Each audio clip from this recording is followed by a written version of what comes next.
Good evening sa inyong lahat guys. Meron na naman tayong reaction news live dito sa panibagong low pressure na namantaan sa loob ng PAR, posibleng magiging bagyo, sabi ng Pag-asa.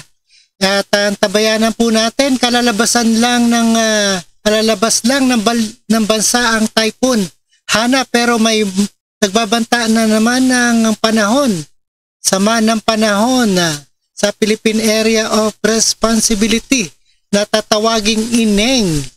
Ineng na naman. Ayan, bahana naman tayo.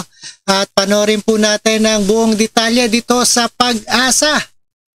Stay tuned guys, and no further ado, and let's get it on. Ray, magiging bagyo ba itong LPA at makaka-apekto ba ito sa bansa? Kagabi Bernard, sa ating mga kasambahay, ayon sa Pag-asa, malaki ang tsansa na maging tropical cyclone o bagyo itong low pressure area. At ito ay papangalanan na Ineng. Sa oras na ito ay maging bagyo. Pero kaninang alas 3 ng hapon, ito ay namataan ng Pag-asa layong 870 km dyan sa may silangan extreme northern Luzon. At ayon sa Pag-asa, wala pa ngayon itong forecast track, pero mananatili ng ilang araw dito sa may location niya sa silangang bahagi ng Luzon. Ayon sa Pag-asa, yung trough nito o extension nakaka-apekto sa area ng Cagayan at Isabela sa ngayon, o yung kanyang pinakabuntot. Samantala, yung habagat o southwest monsoon nakaka-apekto na sa malaking bahagi pa rin ng Luzon. Ayon sa Pag-asa, makakaranas ng mga pag-ulan sa Pangasinan, Zambales, Bataan, Occidental Mindoro, Metro Manila, nalabing bahagi ng Ilocos Region, Apayao, Abra.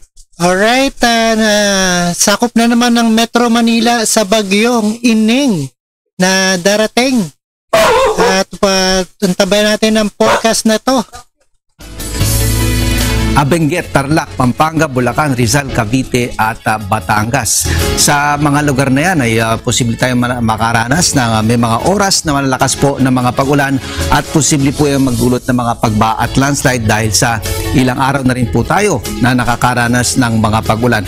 Yung Batanes area, dahil sa epekto noong dating bagyo na si Hana na nasa labas na ng Philippine Air Responsibility, yung lalawigan po ng Batanes makakaranas po rin po dyan ng mga pag-ulan. The rest of the country ay apektado din ng habagat, pero mahina lamang ito at posibleng magkaroon ng papulo-pulo mga pag-ulan, pagkidlat at pagpulog.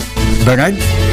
Ray, matagal-tagal na rin tayo nakararanas ng mga pag-ulan itong malaking bahagi ng bansa dahil nga sa habagat. Ang tanong ng mga cameraman natin dito kailan daw ba sila makapagsasampay sa labas ng bahay at marami na silang kailangang isampay na mga damit.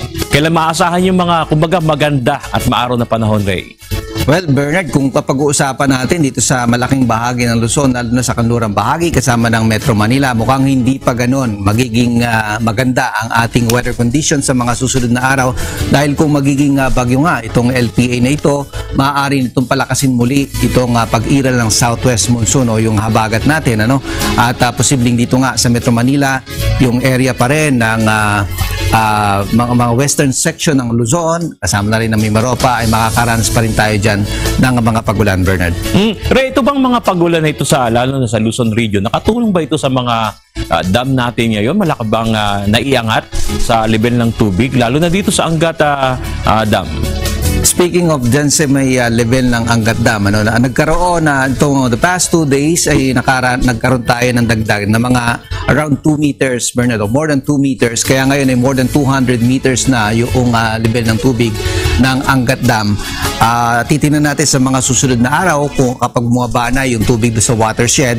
Pero yung watershed ng Ipo at Lamesa Dam ay continuously nadadagdagan yung level niyan, at isang malaking factor yan, Bernard, kung bakit hindi na nagpapatupad ngayon ng water service interruption yung ating mga konsesyonaryo. At titingnan natin kung kailangan kasi maabot ng Angat Dam around 212 to 215 meters bago tayo makapag-imbak ng sapat na tubig hanggang sa susunod na taon, Bernard.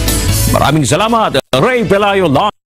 Alright, yan, napakinggan natin ang weather report na panibagong bagyo tatawaging Ineng at kasama ang Metro Manila. Ayan, maging bagyo ng Pag-asa. At maraming salamat sa inyong lahat, and peace out at keep safe and healthy sa inyong lahat.